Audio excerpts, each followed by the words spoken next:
a challenge series of making of a super soldier and making of a military officer.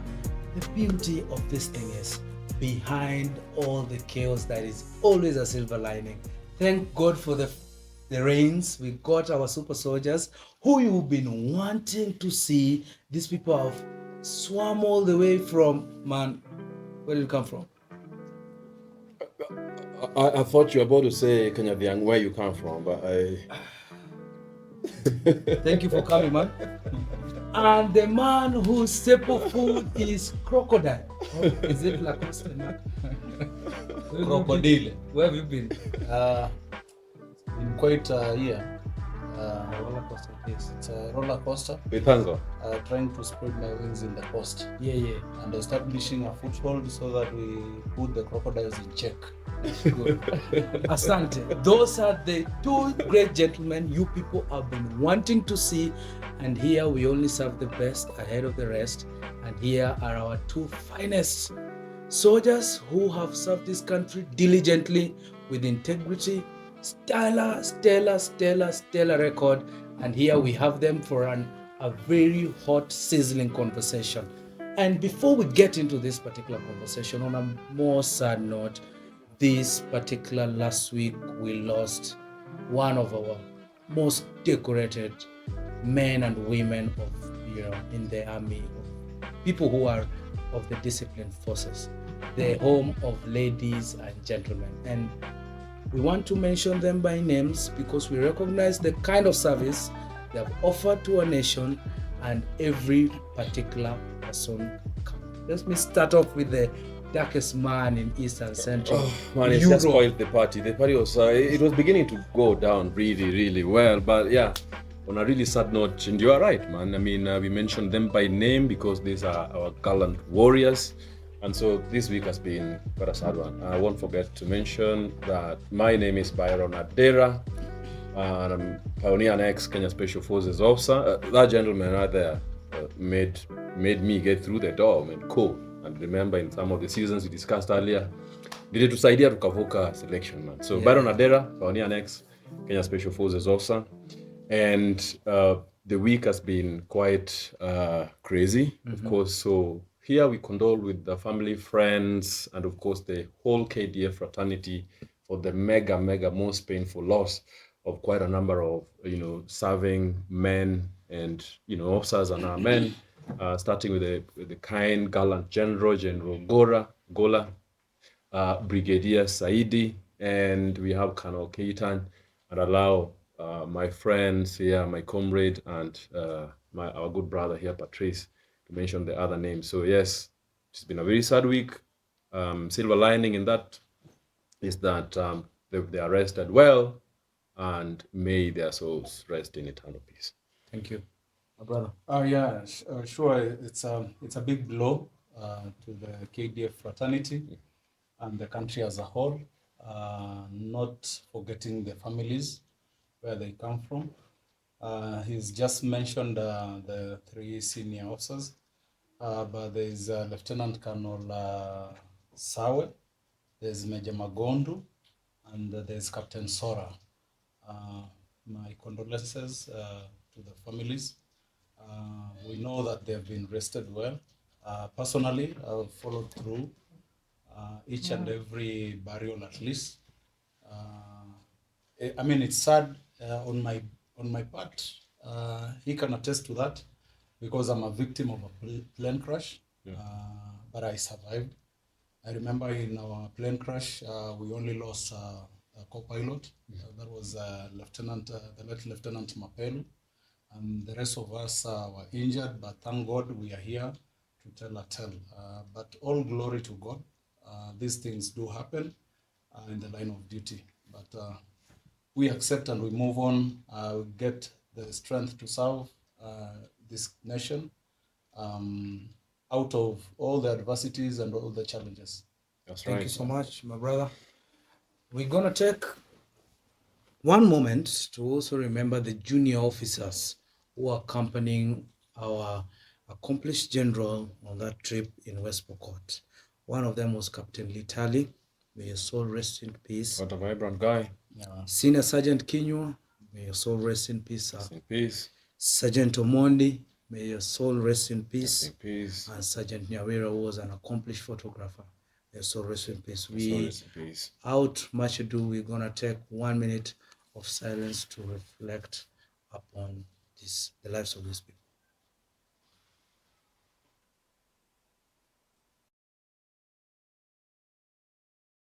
So guys, that's out of the way. I look like, a feeble mosquito between two. Feel free, man. I mean, come on. This is we're the easiest of people, right? You say so? Yeah. One time I meet a soldier and I say that if a particular man can run through mountains, how is it going through the process of making of a military officer?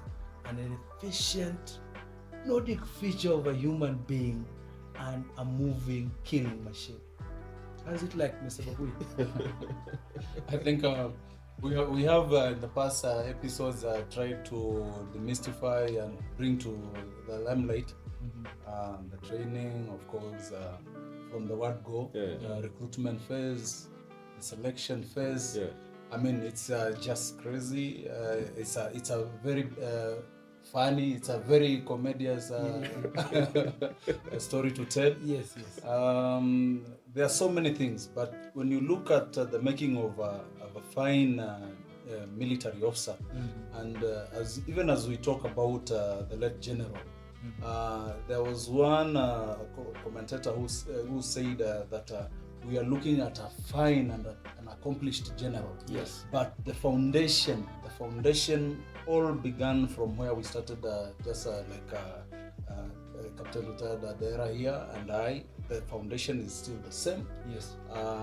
Birthing and giving birth to these officers. Yes. Molding them, training them. It's a rigorous training, lots of fun. But it is only fun after you are done with it. Yes. Because while you are in there, I mean, it's hell on earth. Yes. It's hell on earth. It For must have you been fun, to be man. pounded. I'll catch him. It's not a lie. One time my padre, who's also a retired major in the army, Major Toby, he says that the process is essentially removing a civilian. The civilianness, if I may use that term for me. Why am I catching some sense that you're feeling pissed off at? No, not quite pissed off, but you can just imagine removing that state from a human being. It is. All They civilians tell of the you that. world, They man. tell you that, and they make it abundantly clear. Because, like as we will say, you start off from. You got to get the right raw material. Like I constantly say, before you end up with a super, thoroughbred lion at the end of a production process, you got to get some semblance of a lion, something that can be converted to that super soldiering or killing machine, as you say. Yeah. And so it was very interesting that when the adverts were put up for us to apply to join the esteemed community of guys that are officers. It's a general service officer cadet. Yes. And so tens of thousands, hundreds of thousands applied, we are told. And then they sieve you down to 450. Initially, we reported 800 of us. Yeah. At FTC back then. Yes. It's currently the Kenya Military Academy. Yeah. Yeah, we reported I think 800. Yes. But by the end of the day, we were half that 400. number. That's basically the sieving out of documentation, the paperwork. Yeah. A few diseases here and there. You can remember that guy who, after going to the urinal to get some urine, failed. The system failed because of anxiety or whatever reason. The guy could not urinate.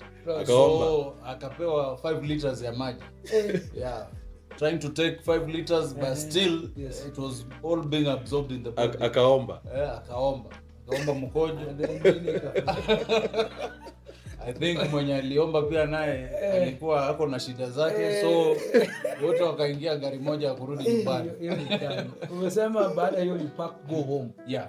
Actually the military is so fair because once you fail that stage, of course you are coming in from different districts. Yeah. So they calculate the distance from Lanet to your district of domicile. Yes. Na unalipo hiyo pesa. Na urudi Per nyumbani. kilometer, I don't know whether it's 15 shillings or whatever. But there's a formula there. There is one particular interesting thing. You know, sometimes we meet military officers na tunasema, watu wanakula chuma. Mnakula iron, like you see a friend of mine called Ken. Thank you for your service. He says that at one point you're told to jump, several feet from heaven. Then you go in and you're asked before you come, can you swim or can't you swim? And whether or not you answer that question in the negative or the positive, you are still obligated to swim. Yes. And when you're not obligated to swim, you're netted out. Man. Yeah, it's and of course talking about swimming and the current affairs and the current situation in the country to do the flooding. Don't try this at home. This is not black humor. And of course then what is an equalizer? They say you can get tired of driving your car, you can get tired of walking, and you can pause for a moment and but you can't get tired of water. You get tired of water, it's gonna drag you down, it's gonna kill you, right? It's gonna kill you. So I mean, swimming is an essential skill to have, and of course I've seen quite a few people perish because of but it's an essential skill to have. Yeah. So back to that selection, when you put up on that board, and yes, the instructors are there, but because you don't want to lose, you don't want to get taken out, because they're all gradable adventures, be it swimming, be it the first run where we ran in our suits, man. On a white suit, you said? Yeah, I in a white suit, yes. I had a nice white suit. And were those people seeing like a few of us wear those white suits, man. Myself, Tupac Shakur. Have you seen that suit? I've seen that suit, man, and you look like Tupac, man. Exactly. For the first time, you're finding someone else to shit. Guess you running with a white suit, and then you end up in boxers. Several kilometers in, you say, I don't need a suit. Patrice, picture this. Yes. They've sieved people down to that 400. Yes, or something magical number. This is just a few hours into that interview, recruitment. Yes. You're still outside the gate, and then you had suitcases and all these things, and I mean you're going in for an interview. Who rocks up in a? It's actually briefcases. Briefcases. So then you're through and you're into the gate, and then they say now to the next. No one tells you what the problem looks like at the end. It's just the next. You're gonna need to know. Yeah.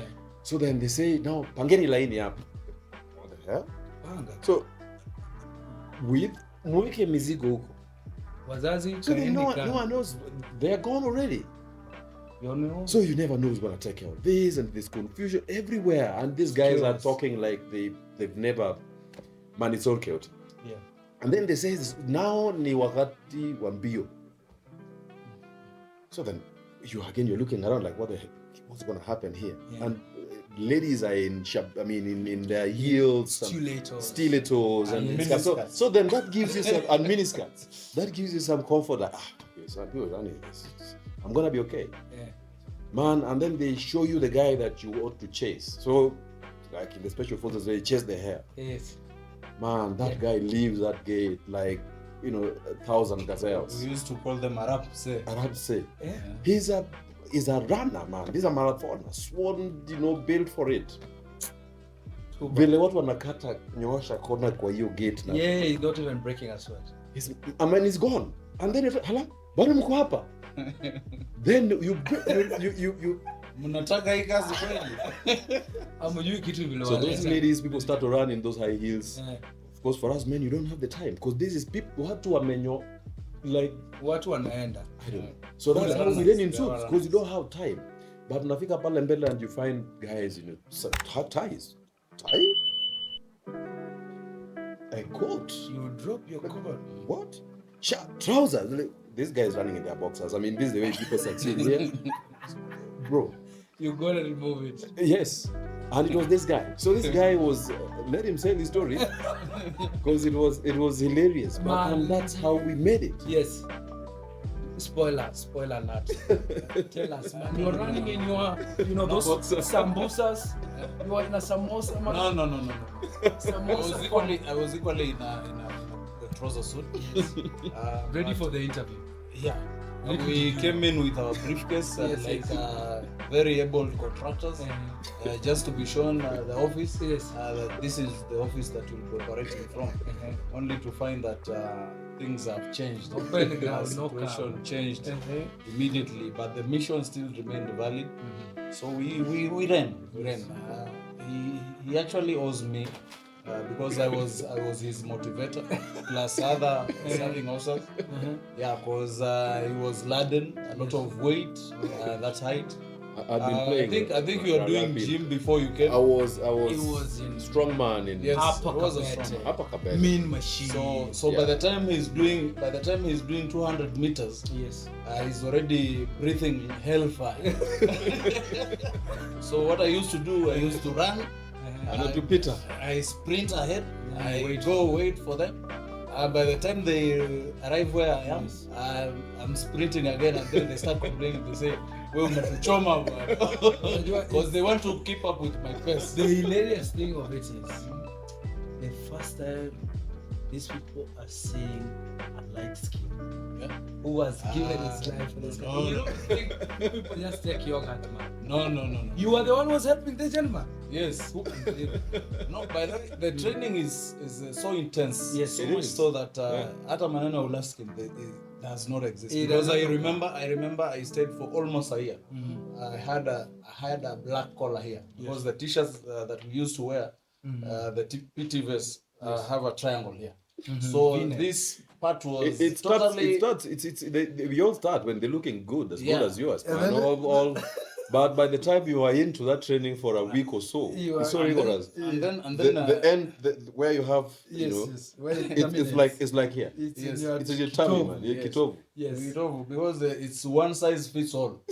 So you can wear my t-shirt, he can wear my t-shirt. Yeah. But you were asking a very good question that several civilians have asked, or rather they asked, kwani mkienda kwa jeshi huwa mnapewa bangi? So there was this particular exercise, the first physical training exercise. Man, we were worked on. True. Worked on to the point that some other guys started crying, others started vomiting.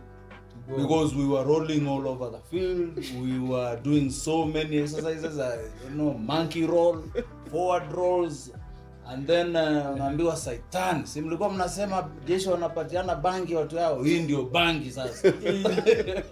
So by the time we were going and nowhere is safe. If you are the strong guys like ourselves and you are the front, nyinyi ndo mko na vierehera. Yes. Yeah? Yes. You are right in the middle, nyinyi mnafunga gap. Na ukiwa nyuma yani so watu wa nyuma funga gap, watu wa mbele open up. So you are not safe anywhere. So rightfully so, there's no issue of bang or any narcotics or nothing. But the rigorous training that is subjected to us, the sleepless nights for 22 months. Man, you just look at my eyes and they're bloodshot, man. Yeah. So when you see a KDF soldier, just give them the respect. There's no smoking of bang or whatever. It's the intense and severe training that we undergo, of course, trying to mold you, to break you down, and then now mold you. Yeah, it's a nice experience, but I told you, once you are through with it, it becomes a comedy. Yeah. When you are in it, even the generals relate. Even the generals, the senior officers, we all have one story, one experience, that of training. Which even we gladly take that back home. True. Yeah. Which brings me to my second question, Mr. Babuya. And sorry for that, because when they were graduating, out of that arduous period of an exercise, the one who's giving vote of thanks after celebrating you, the president has given you that particular medal, you are now an official officer. Somebody said Mr. and as a result these people walked kilometers on end. Man, don't make me walk these kilometers on end. No, it's man. raining, man. You can always get there. And the whole idea is to really push you to a limit and beyond. And this was in Mount Kenya. Remember when we had they do the jungle. It was a jungle phase, right? So you do this jungle phase in Mount Kenya, and we were handed over to, after scaling the heights and all, we were given to the KESA, the Marania School, the School of Adventure. School of Adventure and Leadership Training. I remember I was in Rufiji. Where were you? Which patrol? Limpopo Patrol. Limpopo Patrol. Yes. I was in Rufiji. Big names. Big names, and of course in the hands of these civilian instructors. So there was a lot of, yes, we try to call them sir, madam, and sir, madam. No, come on, let's drop it. Let's call me Heika. Then there was this guy, let's call me Angie. I was still looking for those individuals, man. They were amazing because I mean they'd gone through this basic education training. Then midway you Kenyatta forget University. that you're actually still within You the forget military. you are still in the military. So the military generals come during their graduation. Yes. I remember was number 2 in the overall in that particular, in our patrol. I was based in our patrol. Yes. So then an officer still serving, Air Force officer, moving lot of tanks. He's called. Remind us of his name. The officer is still serving. Jina imebanwa. For the interest of data protection. Yes. Matters of national security. National security, man. So she's chosen and what is it? Do you know by the time these officers are coming there, you guys have grown fat. You don't even remember to say Asfande or things like that because you've been lost in the civilian world. To fellow cadets, Yes. to Mr. Tai. That is a general. There is a full general. We are hiding behind statements. This guy is not done with us yet. Yes. Then he says, and the captains, Right. we become your mates. Muneza Twitter and the captains. Yes. Where the lorries were supposed to pick us was DF'd. DF is like they are bombarded, shells ziliangushwa hapo, magari haziko. So you guys are not, you can actually see the vehicles they are here, but watu wamekuwa raia. hizi magari sasa ziko zimeenda. Watu waende nyumbani vile walikuja. And you're still carrying those army stuff, the badge bag and everything, You are ready to go home, man. What happens next? I don't know where this guy was. We never saw each other for the longest. It was a personal toil to actually get through this pain. Imagine you've been through some sabbatical, so to speak. Leave. Yes. Then this happens. Where did that find you? I remember they used to take good care of us. Over eating sausages, eggs. Yes. Nice food, nice fancy food, because we were building up to scale Mount Kenya. Yes. So we were given a relatively calm environment, a lot of brain work, teamwork building, and also trying to acclimatize the body. Yes. For the mountain hike. Yeah. So in that setup, we almost forgot ourselves that we were cadets. Yes. So we went back to civilian attributes. So that's where the problem was. Yes. But it is something that is deliberate. It's something that is deliberate because the climbing of Mount Kenya is handled by a different group of trainers and instructors, and it's basically to try and shape you. Even some of the senior government officials are taken there for training. To scale Mount Kenya. Yes. Because they say once you get to the summit, or rather you summit, then there's some sense of an accomplishment that you've gained. So there are so many experiences up there. Remember the likes of the Byron now.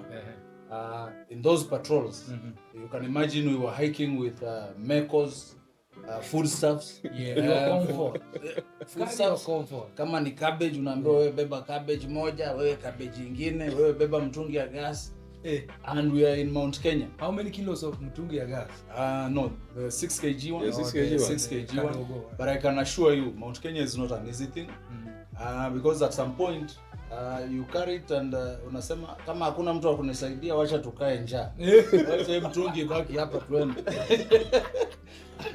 So somebody else rises up and thinks, if we leave this gas, how are we going to survive?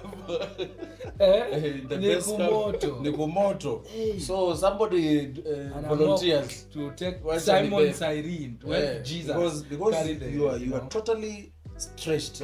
You're totally stretched because the system wants to get the cream out of you. Yes. Because you have to squeeze the grapes for you to get the fine wine. So it was a nice experience, despite now being iced by this other cadet officer who went and forgot himself. And instead of giving compliments of the ranks, decided to say Mr. Too bad, The man. captains. Too You see, bad. when you say the captains, it means you are of a higher rank than the captain. So if I'm a major and I say this captain, it's okay. But the if you are captain, the captain cannot say this major. No. Discipline wise, it's uncouth. Very regimented, and which even brings us to this particular segment. It's important you people have been here so that we don't speculate these things. Kuna wakati ambapo tulikuwa tunadhani if you take starter ni chuma unamaliza na kukula energies as in the salad. Where do you people forge this unity? Because we've seen that when we are mourning CDF Ebola, we've seen that when we are mourning 9 people who are accompanying him in that particular chopper crash, which is very unfortunate.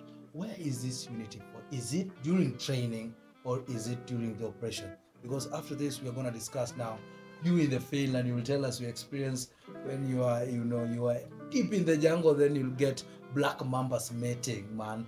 What was that? Man, I just go back where I came from. If I see any black mamba any day, even if just dead or alive, I go back. Where is this unity found? Man, they say lessons learned in pain are hardly forgotten. Okay? And nothing unites as shared adversary and overcoming those adversaries together, shoulder to shoulder. And you see quite a lot of disintegration out there. And I'm talking about how people are alone together. Okay? So you have a massive sheer numbers of people, and you can say, oh, that society or that community are in their millions, and we measure that in terms of demographics, right? And we say, oh, we have this many Kikuyus, this many Kalenjins, this many Luos, this many Kisis. But then, how strong do they punch? Is it to the last man? Not at all. If you look at a country that is not united, it's not in the sense that people are not walking and seeing each other, and particularly even in the same room like this, but you're measuring how bonded they are. What's the cohesion? And that's what the army wins at. When you put people through adversaries, what happens is people form a merging survival.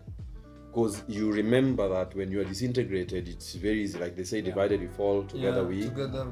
Absolutely. So that's what that kind of stuff does. So it's so much pain, and you get to start to forge that margin survival. That look to your left and you see someone who's potentially or physically, literally, they're slightly smaller than you, but they're still digging in. Even if you are just bored, big give up, you say, oh, let me go on. And then you see someone who's possibly not as fit as they look physically, and they're behind you. And this guy has just dug in, and he keeps going. And you say, whoa. So there's that kind of mutually supporting, kind of sense, power sense, and you benefit from, you rub off everybody's power.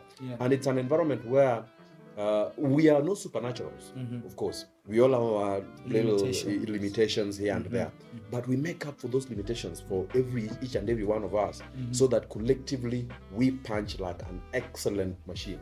Okay? So that's exactly what happens, and that really bonds you. That really bonds you, that your life is in the hands of the guys, your left, your right, in front of you and behind you. That doesn't happen as much here because, again, quite naturally, out here you don't have people sharing quite some crazy adversaries. But you can train up your mindset. Not that to be imaginative, by the way, and that's what psychologists all call, being empathetic. Like you can drop off your shoe and step into someone else's shoe and walk a mile in it. Unless you think that way, you're never gonna feel it. And unless you feel it quite strongly in your psyche, in your brain, in your soul, then you can never be a guy who can reasonably seek to connect with the next guy.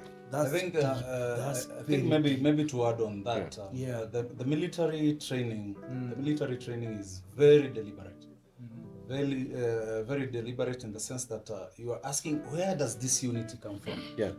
Remember, once we went in, you are told from point A to B, you are not supposed to be walking alone or jogging alone. So you are supposed to be in threes. So if I want to move from the medicine hall, Patrice, we have to be 3 of us. At least 3. Yes, so that if it's marching, we march together. Yes, if it's running, we run together. And in the 3 of you, one of you has got to be senior. To command this group. To command the 2 of you. So that uniformity, you can see it even in the marching. The drills you perform, you learn together. The way you do things together. There's this famous saying on Asema, tatu tatu kama jeshi. You realize when you see these military parades, you see there are 3 files. And that is something that is ingrained from the word go. 3, 3, 3, 3, 3. Even in the fighting, hardly will you find maybe in the special forces, you'll find somebody like Byron, Adera being given maybe a singular task to perform alone. But the military culture is that you are divided into categories. The least you can have is a pair. 2 buddy. And one is moving, one is giving you covering fire. Yes. You go beyond the buddy, you are going into a section. Whatever you do it as a section. Yes. Okay. And then from the section you go to the platoon. So you are fighting as a platoon. It's a unified whole. So it cultivates that unity and everything. And then let me just dive into something else. The military recruits from across the country. Yes. All tribes are represented. Yes. So the issues, the issues of tribalism and ethnicity, but by the time we are in a mission, like the late general used to say, 1 force, 1 mission. Yes. I will not care, this is a Luo, this is a Kikuyu, this is a Pokomo, no. The moment I'm with you, I know my life is entrusted in you. So that is unity enough. I mean, it's a cause for us to unite. So hata tukitoka jeshi, hata tukiwa utasikia tu met. True. We are just brothers. But one thing that is which is interesting as well is that you may avoid that this doesn't concern me. I've been alone. I'm okay. I'm shining. I'm excellent. But trust me, the guy that falls, that weakest link, you will share in their troubles. Yes. So when we are training, I've been the formative days of the training, man, to a point where you rally around someone who's weak, because you are only as strong as the weakest link. So the guy in that room who will not bully their boots excellently and shine, the guy, the inspection is done, and he has boots that are unbullied. He has a shirt that is not ironed or pointed in his 𝐴𝐻𝐻𝐿. You're okay, I'm well, I'm okay, I've done everything. Man, you will fall with that guy. Yes. When punishment occurs, it's communal punishment. To a point, this drives home that painful lesson that you only are strong as the weakest. Very profound. That's very deep, guys. That's very deep. And because the time is well eaten out and this conversation is as hot as it comes. Guys, let me ask you a question, and let me throw in 𝐿𝐻𝐿𝐻𝐿 proverb for that sake. You know what I mean? There's a lot of 𝐿𝐻𝐿𝐻𝐿 proverbs. They say that when a lion is chasing after you, don't look back to investigate whether it's a lioness or a big mountain lion. You just go. It brings me the issue about the unity. They say that, you know, when you go into fighting, it's not a Pokomo, it's not a Zulu, it's not a Luo, it's like, one force, one gonna mission. go in or go out? And brings us to the next segment, which is operations. Yes. People think that this is the place where now you end your military career and go back to the society and be a good man. But then you people are running towards doors where bullets are flying, and people have quite a bit of varied opinions on this. Yeah. Babuya, Yes. how is your training? How was your operations? Did you love it? Would you want to go back? Given that now you've fallen with everything except a spoon, man. Except a And the sheep. spoon. And the sheep. And a donkey, perhaps. Of a donkey. And the thing, poop, poop. Remember my dear language. Yes. Man, I did came you with the like sheep, the operation? I would say, Despite all this? let nobody lie to you. The military prepares you. Yes. All these fun stories we are talking about training. The training is supposed to be equipping us. Yes. You can remember that before we went into Somalia, Yeah. people, or rather the common populace, used to see the KDF as idlers. They used to say, Waende wasaidiane kukata miwa. barabara, You people wajenge seem not to barabara. be having anything to do. But at that time, we were privileged to be in the system to get that feel. The military was heavily investing in training. Yeah. Yes. You remember we used to have trainings. It's Wow. a cycle pegged on the financial year. Yeah. It's a cycle. And then, even after the training, remember even before we went to Somalia, Yes. we had a small internal incursions. Yes. The issue of the currently the PV. Cocots and the banditry issues Yes. there. Crazy. I was there. My first detachment was in 𝐿okichogio. Yeah. Is it? But I can assure you one thing. Once you dedicate yourself into that military training, you are equipped and then you are ready to go. There's no turning back.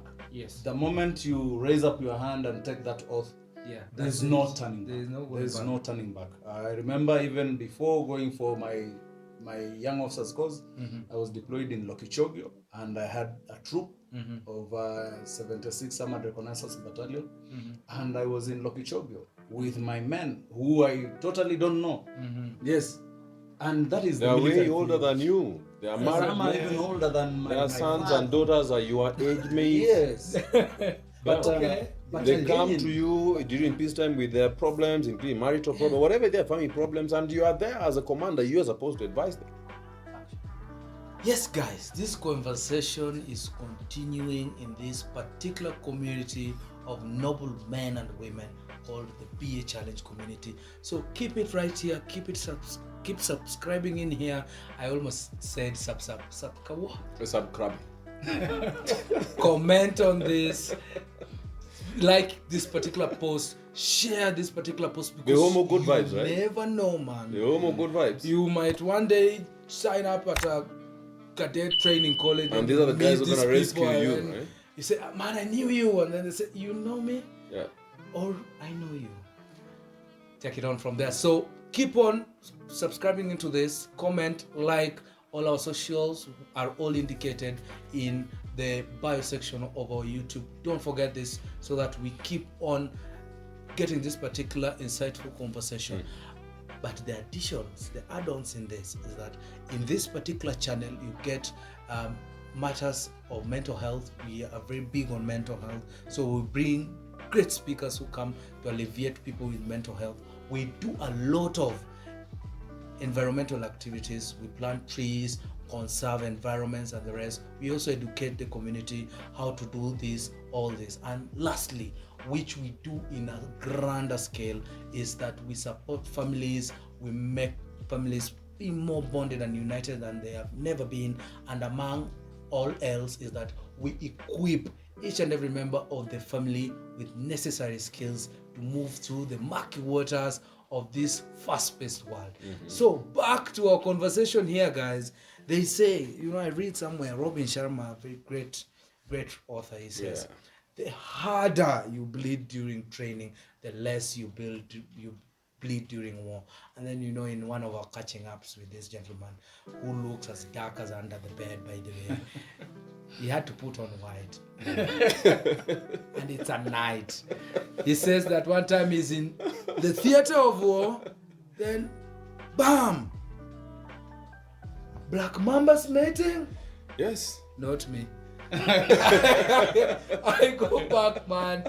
If that isn't memorable, I don't know. So take it on from here. Tell us this particular experience first. And then you move on to tell us how other experience. Probably you got a buffalo. You make it sound like I'm a black mamba. You had to rub it on my face, right? I'm sorry, man. I'm talking about the mambas, not these were actually cobras. These are not just black mambas. Yeah, We dealt with. Look, it was an interesting part of these operations, and being the special man, the special breed of warriors, we are tasked with the most clandestine of missions behind enemy lines. And so this one was what you'd call an OP. So we were managing a rural OP, observation post. So you've inserted, so in an insertion up, so and we are going into a phase of war. Pushes you into an environment where you're supposed to gather intelligence. Yes.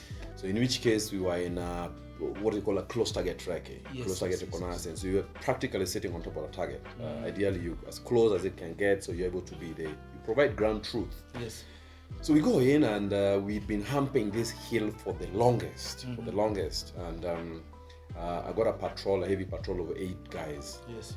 And like we say, 𝐤𝐻𝐫𝐿𝐻. So we have first line in terms of all else, food rations to last you 7 days. And the bargain is on your back, and it's weighing in excess of 120 pounds. And then you have 2 jerrycans, like the ones I train with, right? So that's 20 liters each. Yes. So this is shared within the patrol. So this has got to be carried all the way. And you are humping this hill that's in some places 76, 80 degrees. What are the gradient? The gradient is at 80. It's crazy.